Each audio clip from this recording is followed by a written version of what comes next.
Dr. Elena Martinez looked through the large window of Kepler Research Station and smiled at the beautiful view of the planet below. The purple and green swirls in the atmosphere made her think of paintings she had seen as a child.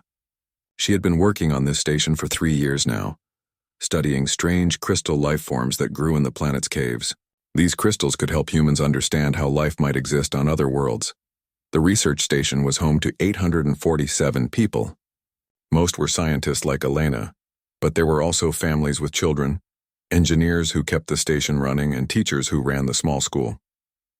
The station had basic shields to protect it from space rocks and small meteors, but nothing more.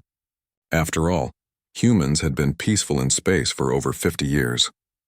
No one had ever attacked a research station. Elena walked down the hall to the main lab where her team was working. Dr. Bobby Clark was examining a crystal sample under a powerful microscope. Sarah Kim was running tests on crystal growth patterns. They had made an important discovery last week about how these crystals could store energy, and Elena was excited to share their findings with Earth. Meanwhile, 3 star systems away, Captain Jake Morrison was having a much harder day. His ship, the Aurora's Dream, was carrying 312 refugees from the Altair system. These people had lost their homes in a terrible civil war. Men, women, and children who had once lived happy lives were now crowded into his cargo holds, hoping to find a new home in human space. Jake looked at the passenger list on his screen. There were 89 children on board, the youngest only 3 years old. Their parents had saved for months to buy passage on his ship. The Aurora's Dream was not a military vessel. It was a simple transport ship with basic life support and minimal shields. Jake's job was to get these people safely to the colony worlds where they could start over. The refugees were good people who had seen too much violence. They spent their days quietly, playing simple games with their children and sharing stories of the homes they had lost. An old man named Peter told stories to the children every evening. A woman named Maria helped in the ship's kitchen, refusing to accept payment because she said Jake was already doing so much for them. Neither Elena nor Jake knew that they were being watched. Far beyond human space, in the dark regions between stars, the Vectar Empire was planning an attack. The Vectar were a species that believed only in strength and conquest. They had destroyed 17 civilizations and enslaved millions of beings across the galaxy. Admiral Threkmos commanded the 4th Strike Fleet of the Vectar Empire. His ships were built for war, with thick armor and powerful weapons. The Vectar had been watching human colonies for months, studying their defenses and counting their ships. What they saw made them laugh. Humans appeared to be weak with no real military and only basic shields on their stations.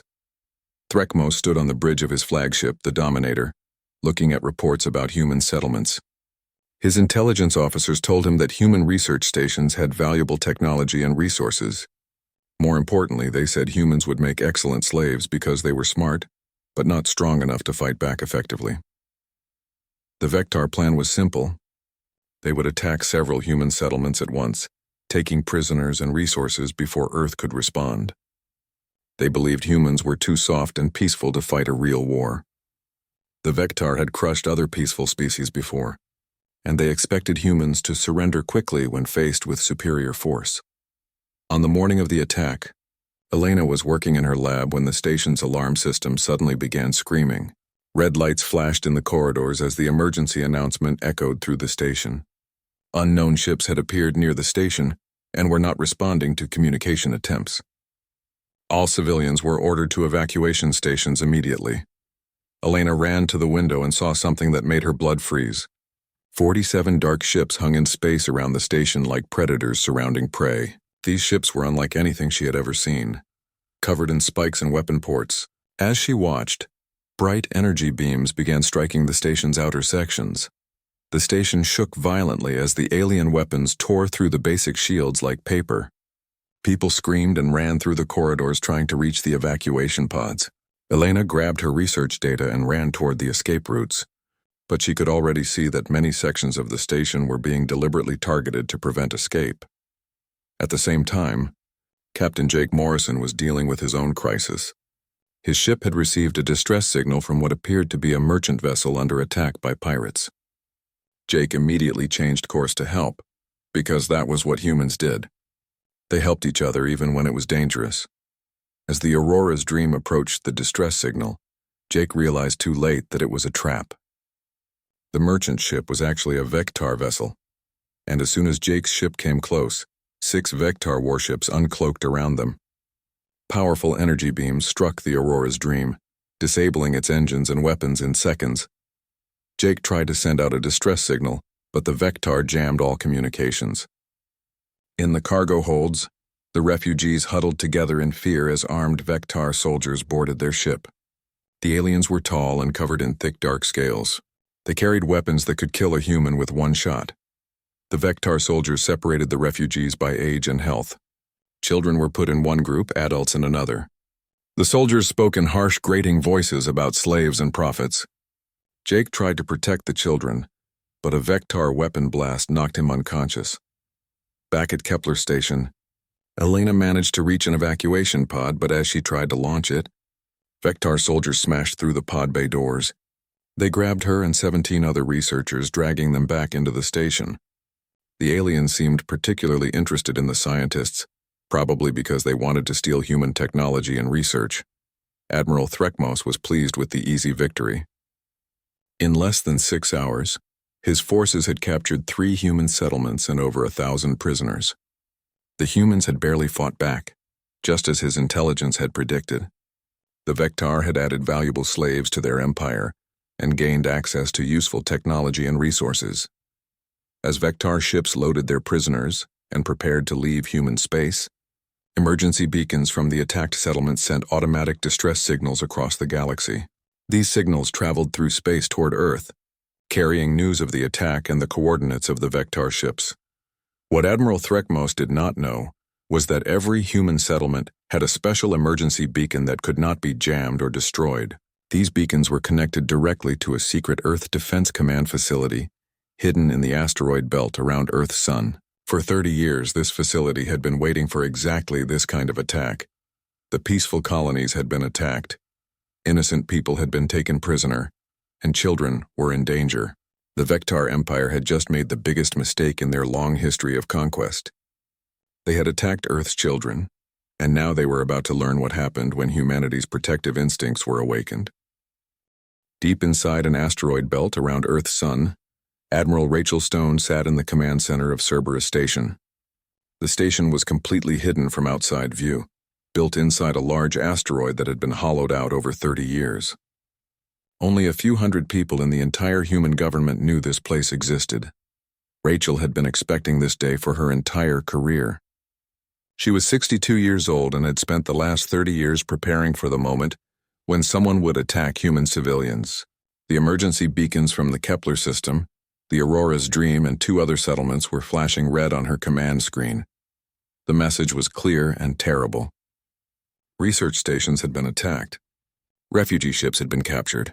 Children were being held prisoner by aliens who saw humans as nothing more than slaves to be bought and sold. Rachel felt a cold anger building in her chest as she read the reports. Rachel pressed a button on her desk and spoke into the communication system. Her voice was calm but carried the weight of absolute authority. She gave the order that every person in Cerberus Station had been waiting 30 years to hear. It was time to wake up Earth's war fleet. Throughout the solar system, hidden bases began to come alive. On the dark side of Earth's moon, massive doors opened in what looked like empty craters. In the asteroid belt, rocks that had seemed normal for decades suddenly revealed themselves to be disguised shipyards. Near Jupiter's moons, entire fleets of warships powered up their engines for the first time in years. General Marcus Webb received Rachel's message while he was reviewing battle plans in his office. Marcus was the commander of Earth's first expeditionary fleet, and he had been studying alien military tactics for 25 years. He knew this day would come, and he was ready. The first expeditionary fleet consisted of 127 warships, each one built using technology that no other species in the galaxy possessed. Humans had learned from crashed alien ships, recovered technology from ancient battlefields, and developed weapons that existed nowhere else in known space. Captain Lisa Chen was eating dinner with her family when the alert came through her personal communicator. She kissed her husband and 2 children goodbye, then rushed to the hidden spaceport beneath their house. Her ship, the Retribution, was the most powerful warship ever built by human hands. The Retribution was 3 times larger than any known alien warship. Its armor was made from materials that could withstand direct hits from weapons that would destroy entire cities. Its shields could protect it from attacks that would vaporize small moons. Most importantly, its weapons could punch through any known alien defense. As Lisa boarded her ship, her crew of 200 sailors and Marines was already preparing for battle. Many of these people had lost family members in previous conflicts with hostile aliens. They understood that this mission was not about conquest or glory. It was about saving innocent people and sending a message to the galaxy. Commander Tony Rodriguez received his orders while he was visiting his daughter's school. His ship, the Silent Justice, was a stealth destroyer that could become completely invisible to alien sensors. Tony's job would be to slip close to enemy ships and disable their weapons and communications before the main battle began. Earth's military philosophy was built on lessons learned from humanity's own violent history. Humans had fought terrible wars against each other for thousands of years before finally learning how to live in peace. These hard-won lessons had shaped how Earth's military was trained and equipped. The rules were simple but absolute. Protect civilian populations no matter what the cost. Show mercy to enemies who surrender and want to live in peace. But show no mercy at all to anyone who deliberately targets innocent people, especially children. End conflicts quickly and decisively so they cannot happen again. As ships throughout the solar system prepared for departure, Admiral Rachel sent one final message to the Vectar Empire. The transmission was broadcast on all frequencies and translated into every known alien language. The message was simple and direct. Rachel's face appeared on communication screens throughout Vectar space. She spoke calmly, but her eyes were hard as steel. She told the Vectar that they had one chance to avoid total destruction. They must immediately release all human prisoners and withdraw from human space. If they refused, Earth would respond with overwhelming force. Admiral Threkmos received the human message while he was examining his new prisoners. He laughed when he saw the image of an older human woman making threats against his mighty fleet. He had 47 warships and thousands of well-trained soldiers. What could one old woman and her weak species possibly do to harm the Vectar Empire? Threkmos sent his reply immediately. He told the human admiral that he would kill 10 prisoners for every hour that passed without Earth's complete surrender. He said humans were a weak species that existed only to serve their betters. He ended his message by promising to sell human children as slaves throughout the galaxy. When Rachel received the Vectar response, she closed her eyes for a moment and thought about her own grandchildren playing safely on Earth. Then she opened her eyes and gave the order that would change the balance of power in the galaxy forever. Earth's war fleet was authorized to use any level of force necessary to rescue the prisoners and eliminate the threat. Throughout human space, massive ships began jumping into hyperspace. The journey to the Kepler system would take 72 hours, but Earth's fleet was designed for exactly this kind of rapid deployment. Each ship carried enough supplies and weapons to fight for months without resupply. Captain Lisa Chen stood on the bridge of the Retribution as her ship entered hyperspace. Around her, 126 other warships were making the same journey. Each captain knew that they were not just going to rescue prisoners. They were going to show the galaxy what happened when someone attacked Earth's children. The fleet that traveled toward the Kepler system represented the combined military might of a species that had learned to wage war more effectively than any other civilization in the galaxy. But more importantly, it represented the protective instincts of a people who would travel across the stars to defend a single child. As the ships raced through hyperspace, Admiral Rachel sent a final message to the fleet commanders. Her words were recorded and would be remembered by military historians for centuries. She told them to remember that they fought not for conquest or glory, but for the simple principle that innocent people deserve to live free from fear. In 72 hours, the Vectar Empire would learn the difference between a species that fought for conquest and a species that fought for protection. They would discover that Earth's greatest strength was not its weapons or technology, but its absolute refusal to allow innocent people to suffer when it had the power to help them. The sleeping giant was awake, and it was coming to collect its children. Dr. Elena Martinez woke up in a dark, cold cell aboard the Vectar command ship Dominator. Her head hurt from where a Vectar soldier had hit her during the capture. She could hear other prisoners crying and talking quietly in nearby cells. The air smelled terrible and the metal walls were covered with strange alien writing. Elena was sharing her cell with 17 other researchers from the Kepler station. Dr. Bobby Clark was there, along with Sarah Kim and the other scientists she had worked with for years. They huddled together for warmth and comfort, trying to understand what had happened to them and what the Vectar planned to do. Every few hours, Vectar guards would come and take prisoners away for questioning. When these people came back, they had burns and cuts on their arms and faces. The aliens wanted to know about human technology, military strength, and the locations of other colonies. The prisoners tried to protect this information, but the Vectar had ways of making people talk. In another part of the ship, Captain Jake Morrison was locked in a separate cell from the refugees he had been protecting. He could hear children crying through the metal walls, and the sound broke his heart. Jake knew that 89 children were somewhere on this ship, scared and alone, probably wondering why this was happening to them. Jake had managed to speak with some of the adult refugees before the Vectar separated them.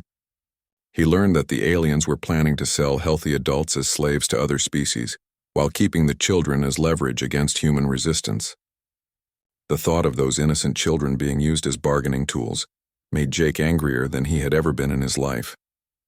Admiral Threkmos was pleased with his success and decided to expand his operation. He ordered attacks on 2 more human settlements while his ships were carrying their current prisoners back to Vectar space. The mining colony on Proxima Centauri B fell within hours, adding 623 more prisoners to his growing collection. The agricultural station at Wolf 359 tried to evacuate when they detected the approaching Vectar ships, but they only managed to save half their population. The other half, including many families with young children, were captured and loaded onto Vectar transport vessels. Threkmos now had over 2,500 human prisoners. The Vectar began sorting their prisoners by age, health, and skills. Strong young adults would be sold as laborers for dangerous mining operations. Older people would be used for technical work if they had useful knowledge. Children would be kept as hostages and trained as servants for wealthy Vectar families. What the Vectar did not expect was the level of human determination and cleverness. Elena had been studying alien biology for years, and she understood how the Vectar digestive system worked. She began making a plan to fight back using the knowledge she had gained from her research. Elena convinced the other scientists to help her create a biological compound using materials they could find in their cells. They used cleaning chemicals, food scraps, and even their own saliva to make a mixture that would make the Vectar guards very sick, but would not hurt humans. When the guards brought food to the prisoners, Elena and her team secretly put their mixture into the alien food supply. Within hours, Vectar soldiers throughout the ship began suffering from terrible stomach pain and dizziness. The aliens had no idea what was causing their illness. While the Vectar were dealing with their mysterious sickness, Captain Jake was organizing the adult prisoners into resistance groups. He used a simple code based on tapping sounds to communicate through the walls. Jake divided the prisoners into teams with different jobs. Some would cause distractions, others would try to reach the children, and a few would attempt to damage the ship's systems. Jake's biggest moment came when a group of Vectar guards made a mistake while moving prisoners. During the confusion caused by Elena's biological attack, Jake managed to break free from his restraints. He fought his way through 3 corridors and reached a storage area where 43 children were being held. Jake barricaded the children in a secure room and held off Vectar soldiers for 6 hours. He used improvised weapons and his knowledge of the ship's layout to protect the children. Even when he was finally captured, Jake had shown the aliens that humans would fight desperately to protect their young. Chief Engineer Bobby Clark from the mining colony had his own way of fighting back. Bobby understood how starship systems worked, and he had been secretly sabotaging the Vectar ship's navigation and power systems. His changes were small and careful, designed to cause critical failures at the worst possible moment for the aliens. Bobby's sabotage work was helped by other prisoners who had technical skills. They worked together to plant small problems throughout the ship's systems.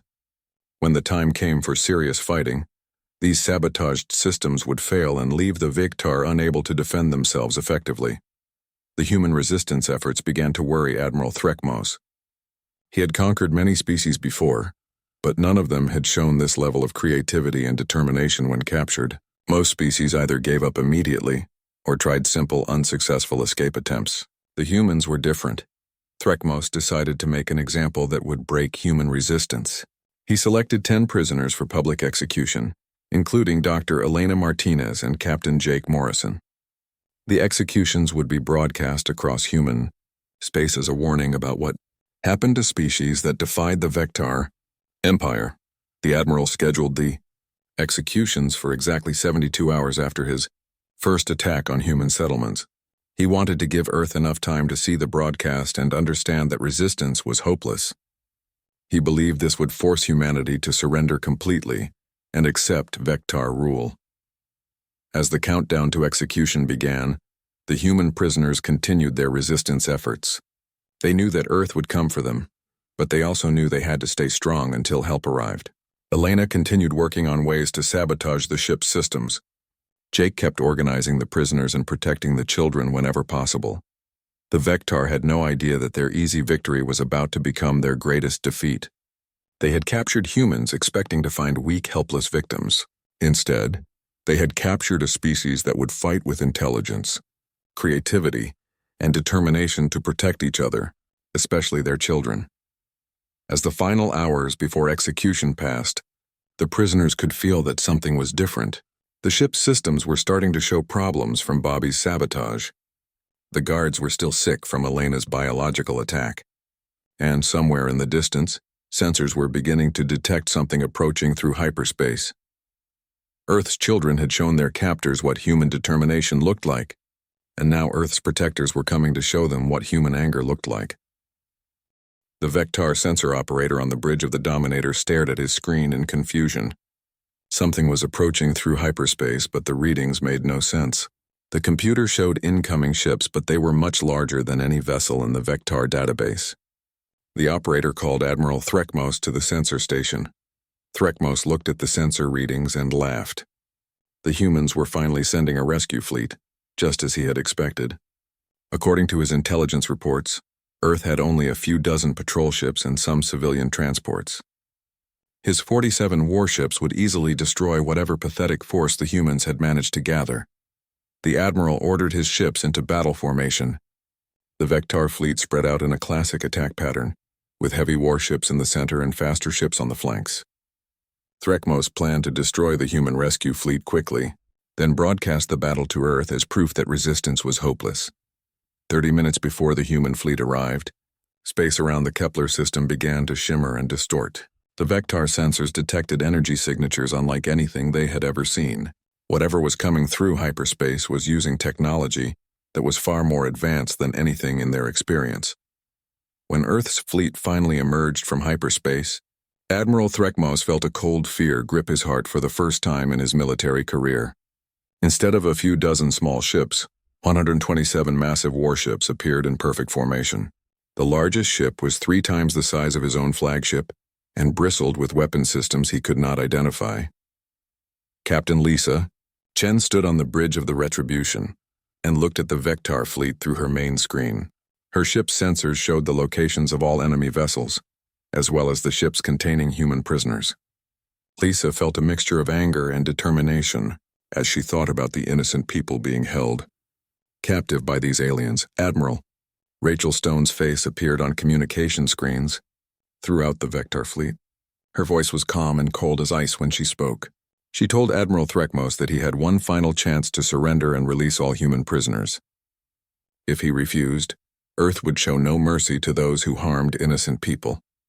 Threckmos responded with typical Vectar arrogance.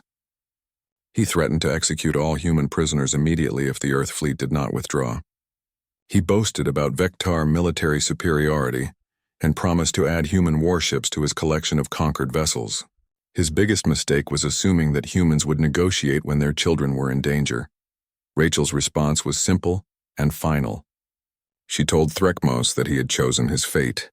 The Vectar Empire would learn what happened when they attacked Earth's children. She ended the communication and gave the order that every human commander had been waiting to hear. All ships were authorized to engage with maximum force. The battle began not with the massive ships, but with Commander Tony Rodriguez and his stealth destroyers. The Silent Justice and 5 other invisible ships slipped through the Vectar formation like ghosts. They targeted enemy communication arrays, sensor systems, and weapon control centers with surgical precision. Within minutes, the Vectar fleet was fighting blind and deaf. Their ships could not communicate with each other or coordinate their attacks. Individual captains were forced to make decisions without knowing what the rest of their fleet was doing. The carefully planned Vectar battle formation fell apart immediately. Captain Lisa Chen brought the Retribution into range of the Vectar flagship. Her ship's main weapons charged with energy that made the space around them glow with blue light. When she fired, the energy beam punched straight through the Dominator's shields as if they were made of paper. The Vectar ship shook violently but did not explode. Lisa had deliberately aimed her shot to disable rather than destroy the flagship. She knew that human prisoners were aboard that ship, and her job was to save them, not kill them. This was the difference between human and Vectar warfare. Humans fought to protect, while the Vectar fought only to conquer. Throughout the battle zone, human ships demonstrated technology and tactics that the Vectar had never seen. Energy shields that could stop any weapon in the Vectar arsenal. Beam weapons that could slice through the thickest armor. Most terrifying of all, the humans fought with a coordination and precision that came from decades of careful training and preparation. The Vectar discovered that their weapons could barely scratch the human ships. Their energy blasts were absorbed harmlessly by shields that seemed to grow stronger under attack. Their missiles were shot down by defensive systems that tracked hundreds of targets simultaneously. They were fighting an enemy that was prepared for everything they could do. As the main fleet engaged the Vectar ships, specialized rescue teams prepared to board the enemy vessels. Lieutenant Sandra Hayes led Alpha Team toward the Dominator, wearing armor that could protect her from Vectar weapons while allowing her to move quickly through ship corridors. Sandra's team used cutting tools to slice through the Dominator's hull near the prisoner detention areas. They moved through the ship like professional soldiers, using non-lethal weapons to disable Vectar guards whenever possible. Their mission was to save lives, not take them, even when dealing with enemies. When Sandra reached the detention level, she found Dr. Elena Martinez and the other prisoners huddled together in their cells. Elena looked up at Sandra's armored figure and felt tears of relief running down her face. She had known that Earth would come for them, but seeing human soldiers had never felt so wonderful. The rescue operation was complicated by the sabotage that the prisoners had been carrying out. Bobby Clark's work on the ship's systems meant that doors would not open properly, and lights kept going out. But this actually helped the rescue teams, because the Vectar guards were confused and unable to coordinate their defense. Captain Jake Morrison was rescued from a different part of the ship by Beta Team. When the human soldiers freed him, Jake immediately asked about the children. He would not leave until every child was safely aboard a human ship. The rescue team spent extra time making sure that all 89 children from the Aurora's Dream were found and protected. Throughout the battle zone, the same scene was repeated on ship after ship. Human rescue teams boarded Vectar vessels, freed the prisoners, and evacuated them to safety. The teams were equipped with medical supplies and psychological support personnel to help the rescued people deal with their trauma. Admiral Threkmos tried to order his ships to self-destruct rather than surrender, but Bobby Clark's sabotage had disabled those systems too. The Vectar Admiral found himself trapped on his own bridge, watching his fleet being systematically destroyed or captured by an enemy he had greatly underestimated. Within 4 hours, the entire Vectar 4th Strike Fleet was defeated. 31 ships were completely destroyed when their crews refused to surrender. 16 ships were captured intact with their crews taken prisoner. All 1,537 human prisoners were rescued alive, though many needed medical treatment for injuries suffered during their captivity. As the last Vectar ship surrendered and the final human prisoner was brought to safety, Admiral Rachel Stone allowed herself a moment of satisfaction. But her work was not finished, and the galaxy was watching what happened next. Admiral Rachel Stone stood in the medical bay of the hospital ship Mercy, watching doctors treat the rescued prisoners. Dr. Elena Martinez was recovering from her injuries while talking with psychologists about her experience. Captain Jake Morrison was in the children's ward, reading stories to the young refugees who still had nightmares about their captivity. Rachel faced the most important decision of her career.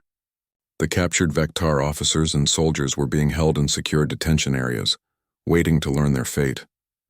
The easy choice would be to execute them all as revenge for attacking innocent civilians, but Rachel knew that humanity's true strength came from being better than their enemies. Admiral Threckmoss sat in his cell, staring at the walls and trying to understand what had happened. His mighty fleet had been destroyed by an enemy he had thought was weak and helpless. The humans had shown him military power unlike anything he had ever seen, but they had also shown him something else that confused him even more. The human guards brought Threckmoss food and medical care. They treated his injuries and made sure he was comfortable. When he asked why they were being kind to him, the guards told him that humans did not torture prisoners, even enemies who had tortured their people. This was a concept that Threckmoss could not understand. Rachel decided that the Vectar officers would face trial for their crimes, but the trial would be broadcast across the galaxy so that every species could see how justice was administered. The proceedings would show that humanity fought with honor even when their enemies did not. This would be more powerful than any military victory. The trial of Admiral Threckmoss lasted for 3 weeks. Evidence was presented showing the attacks on civilian research stations, the capture and torture of prisoners, and the planned enslavement of human children. Representatives from dozens of alien species attended the trial to observe human justice in action. Threckmoss was given a legal defense team and the right to present his own evidence. He was treated fairly throughout the process, even though he had shown no fairness to his human prisoners. When he was found guilty of war crimes, he was sentenced to rehabilitation rather than execution. The lower-ranking Vectar soldiers were given a choice. They could face punishment within their own legal system, or they could accept exile to a rehabilitation colony where they would learn to live peacefully. Most chose rehabilitation, preferring the chance to start a new life rather than face Vectar military justice. Dr. Elena Martinez returned to her research work, but with important changes. Her new laboratory was located on a space station protected by a permanent Earth Defense Force garrison.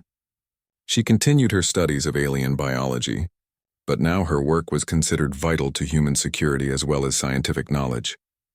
Elena often thought about her time as a prisoner and how her knowledge had helped her fight back against her captors. She began developing new research programs that would help humans understand alien species better, both for peaceful cooperation and for defense against future threats. Captain Jake Morrison was promoted to admiral and given command of the new Colonial Protection Service Rapid Response Fleet. His experience protecting refugees made him the perfect choice to lead efforts to defend civilian populations throughout human space. Jake never forgot the faces of the children he had protected. The 3-12 refugees from the Aurora's Dream were given new homes on a beautiful planet in the Tau Ceti system. The planet had blue oceans, green forests, and safe cities where children could play without fear. The refugees named their first settlement Hope, in honor of the human soldiers who had saved them. News of the Vectar defeat spread quickly through galactic communication networks. Species throughout the galaxy began to reassess their opinions about humanity. The peaceful traders and researchers were still there, but everyone now knew that they were protected by a military force unlike anything the galaxy had ever seen. The Zephyrian Trade Confederation sent ambassadors to Earth requesting a formal defense alliance. They offered to share their advanced navigation technology in exchange for human protection against aggressive species. The Crystalline Consortium made similar offers, wanting to partner with Earth for mutual security. Even the proud Draconian Empire, which had never asked anyone for help, sent representatives to discuss cooperation agreements. The Draconians had seen the human fleet in action and recognized that Earth was now the dominant military power in the galaxy. They preferred to be allies rather than enemies, but the most important message was received by other aggressive species throughout the galaxy. The complete destruction of the Vectar Fourth Strike Fleet served as a clear warning to anyone considering attacks on peaceful civilizations. Humanity would defend the innocent, and those who harmed the helpless would face overwhelming consequences. Admiral Rachel Stone was appointed to lead the new Galactic Defense Initiative, a coalition of peaceful species dedicated to protecting civilian populations from military aggression. Earth's fleet would serve as the backbone of this organization, but always under strict rules that prioritized saving lives over taking them. The human colonies continued their research, trade and diplomatic missions throughout the galaxy, but now they operated under the protection of a fleet that had proven it would respond to any threat against innocent people. Children could attend school on research stations without fear. Refugees could travel safely to new homes on Earth. Memorials were built to honor the victims of the Vectar attacks and to remind future generations about the importance of being prepared to defend the peaceful. Every memorial carried the same simple inscription: "In memory of the peaceful, defended by the strong." Admiral Threkmo spent 5 years in the rehabilitation colony, learning about different ways that civilizations could interact without violence. When he was finally released, he became an advocate for peaceful cooperation between species. He often spoke about how humanity had taught him that true strength came from protecting others, not conquering them. The galaxy entered a new era of peace and cooperation, built on the understanding that aggressive species would face the combined response of the Galactic Defense Initiative. Human technology and tactics were shared with allied species, but always with the condition that these tools would be used only to protect innocent populations. Captain Lisa Chen continued to command the Retribution, but her ship now served as a symbol of hope rather than a weapon of war.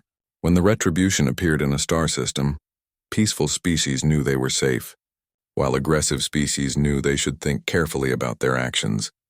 Years later, when historians studied the events that became known as the Vectar War, they noted that it lasted only 4 hours but changed the balance of power in the galaxy forever.